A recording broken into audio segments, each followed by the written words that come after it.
आप लोगों के लिए खुशखबरी है। हम लोगों का परिवार 500 बेहतरीन लोगों का परिवार बन चुका है। इसीलिए आज उपहार स्वरूप आप लोगों के लिए एक बेहतरीन चीज लेकर आया हूं। वैसे तो हम लोग अभी मेडाइवल हिस्ट्री देख रहे थे, लेकिन उसको एक दिन के लिए स्किप करके बीच में हम लोग एक वीडियो लेकर आए हैं, जिसमें से हम लोग चर्चा करेंगे अनुच्छेद और भाग याद करना। वैसे तो भाग मात्र 22 ही हैं हमारे संविधान में, लेकिन उसको याद करना और क्वेश्चन सॉल्व करते समय इधर का उधर 22 वाला एक में, एक वाला 22 में हो जाता है था। तो मैं फुल गारंटी देता हूं कि ये माइंड मैप वाली वीडियो देखने के बाद आपका एक भी इससे रिलेटेड क्वेश्चन में कंफ्यूजन नहीं होने को है। तो चलिए बिना देरी किए हुए शुरू करते हैं। सबसे पहले हमारा 22 जो है ना भाग, उसको 4 भाग नहीं 5 भागों में बांटना है। कैसे कैसे? 1 2 3 4 5, 1 2 3 4 5, ये 5 में ही आपका पूरा के पूरा भाग और अनुच्छेद आ रहा है। तो चलिए देखते हैं। सबसे पहले जब हमारा भारत देश 15 अगस्त 1947 को आजाद हुआ था, तो उसका नाम बनाना, एक देश बनाना, तो भारत बना और उसका राज्य बना। तो सबसे पहला भाग में आप देखेंगे संघ और राज्य, यानी भारत बना यानी हमारा देश बना और उसका अधीन कुछ राज्य बना, इसलिए भाग 1 में संघ और राज्य। जब कोई देश बनता है तो उसके साथ जब हमारा देश भारत बना था तो उसके साथ पाकिस्तान भी बना था। तो कौन पाकिस्तानी है और कौन हिंदुस्तानी है, इसका निर्धारण उसके नागरिकता से ही होगा। इसलिए देश बनने के जस्ट बाद जरूरत है नागरिकता की, इसीलिए भाग 2 में नागरिकता की चर्चा की गई है। जब नागरिकता मिल जाएगी तो वहां पे रहने वाले लोगों के कुछ अधिकार भी होंगे। जीने का अधिकार, पानी पीने का अधिकार, मौलिक अधिकार जिसे कहते हैं। तो नागरिकता के जस्ट बाद हम लोग मौलिक अधिकार भाग 3 में पढ़ते हैं। मौलिक अधिकार जब हो जाएगा तो डीपीएसपी, जिसे नीति निर्देशक तत्व भी कहते हैं, यानी समझिए तो मौलिक अधिकार का दूसरा छोटा भाई ही है। ये राज्य पे निर्भर करता है कि ये आपको लागू होना है या नहीं हुआ है। किस पे निर्भर करता है? नीति निर्देशक तत्व राज्य पे। लेकिन मौलिक अधिकार ये जन्म से ही मिल जाता है। तो मौलिक अधिकार का ही दूसरा भाई समझ लीजिए नीति निर्देशक तत्व, इसकी चर्चा 4 में है। और जब हमारा मौलिक अधिकार कुछ है तो हमारा मौलिक कर्तव्य भी कुछ होगा ना अपने देश के प्रति। तो 4 के क में ही मौलिक कर्तव्य जोड़ा गया है 42वां संविधान संशोधन 1974 के द्वारा।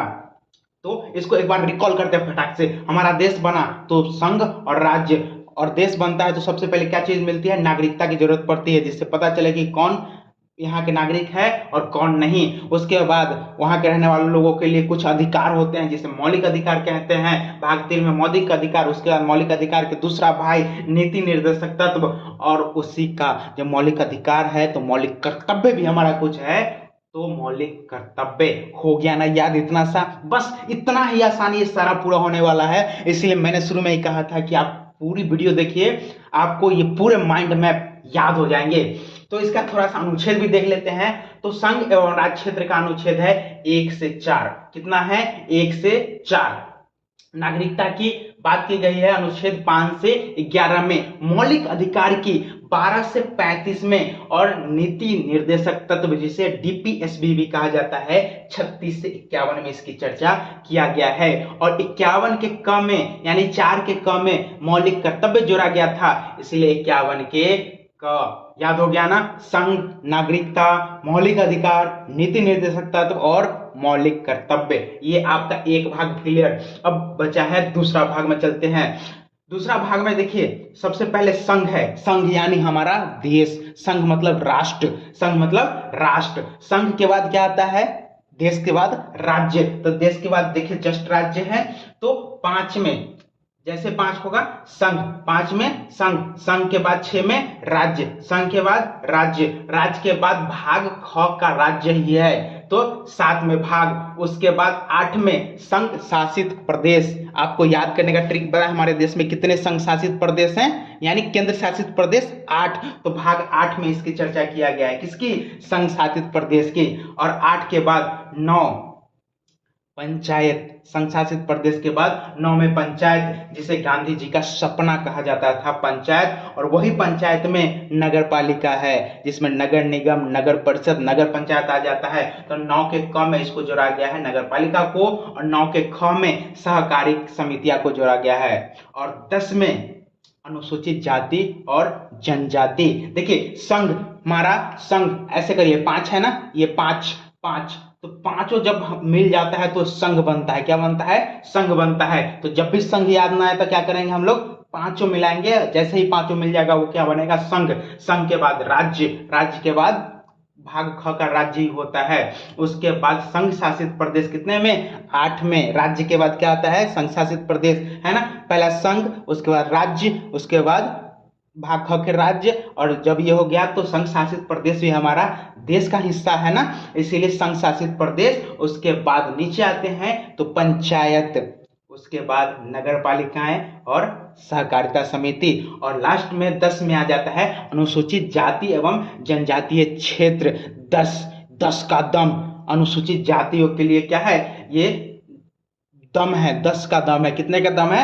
10 का दम है। कितने का दम है? 10 का दम। जैसे ही 10 याद आए तो अनुसूचित जाति और जनजातीय क्षेत्र, इसका अनुच्छेद भी देख लेते हैं। संघ, इसको याद करने के लिए देख ली 51 खत्म हो गया ना, तो आपके माइंड में याद हो जाना चाहिए कि 51 खत्म। दूसरा में हमारा संघ से शुरू हो रहा है। कहां से शुरू हो रहा है? संघ से। तो संघ कहां से शुरू होगा? 52 से। 52 से 151 तक संघ, 151 से 237 राज्य, 237 के बाद 238 में अनुसूची ख का राज्य, 238, 239 से 242 कौन? केंद्र शासित प्रदेश, और 243 में हमारा पंचायत है, और उसी का कुछ भाग जोड़ करके नगर पालिकाएं और सहकारिता समिति बनाया गया है। 243 में ही याद रखेंगे, और 244 में अनुसूचित जाति और जनजातीय क्षेत्र की चर्चा कहाँ की गई है? 244 में। खत्म ना। अब आते हैं अगला 11 से। देखिए यहाँ पे 10 खत्म हो गया। कितना खत्म हो गया? 10। यहाँ पे हमने 5 जब छोड़ा था, तो 5 छोड़ा था तो हमने संघ से शुरू किया था, इसीलिए आगे भी हम संघ से ही शुरू करेंगे। कहां से? जहां से 5 वाला शुरू हुआ था वहां से अगला भी शुरू करेंगे। देखिए इसको 5 5 के हम क्रम में बांट दिए हैं।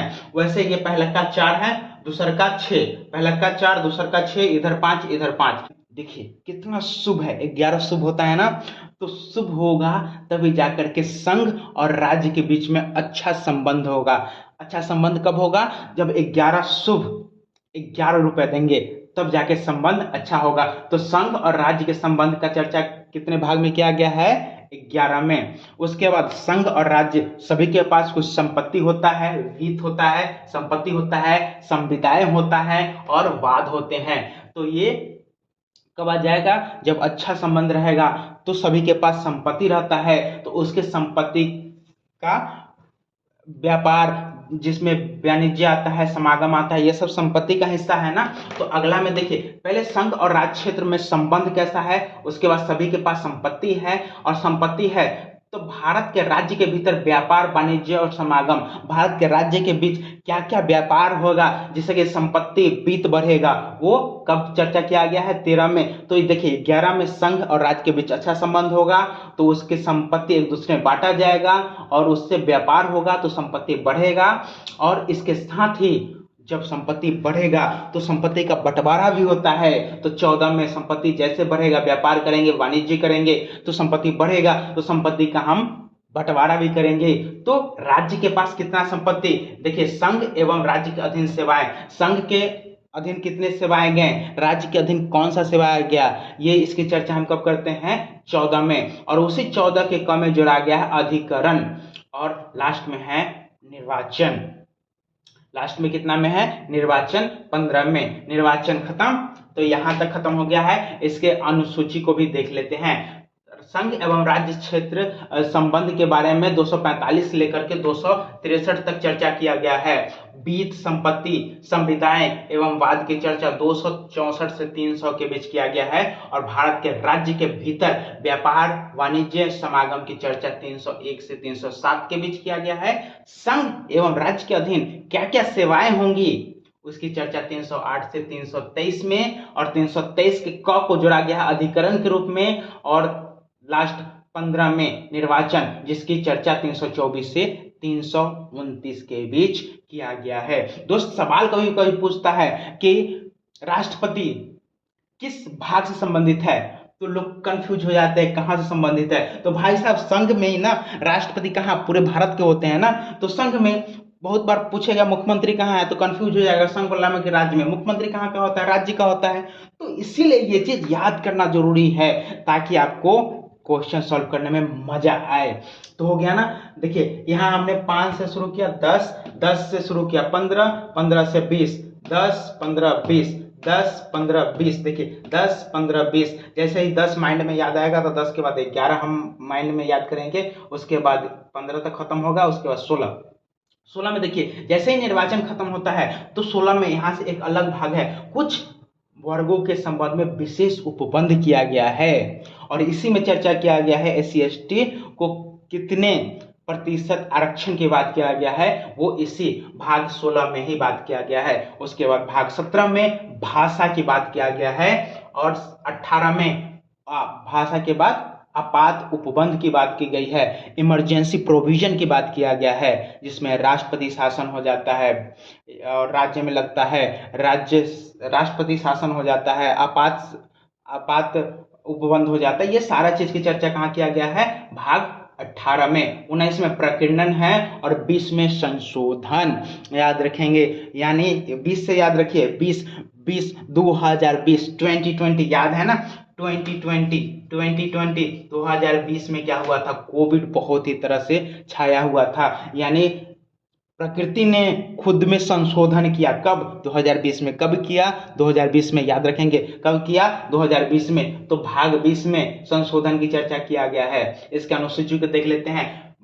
कुछ वर्गों के संबंध में विशेष उपबंध की बात 330 से 342 में किया गया है, भाषा 343 से 351 में किया गया है, आपात उपबंध 352 से 360 में किया गया है, प्रकीर्णन 361 से 367 और संशोधन 368 में चर्चा किया गया है। हो गया ना,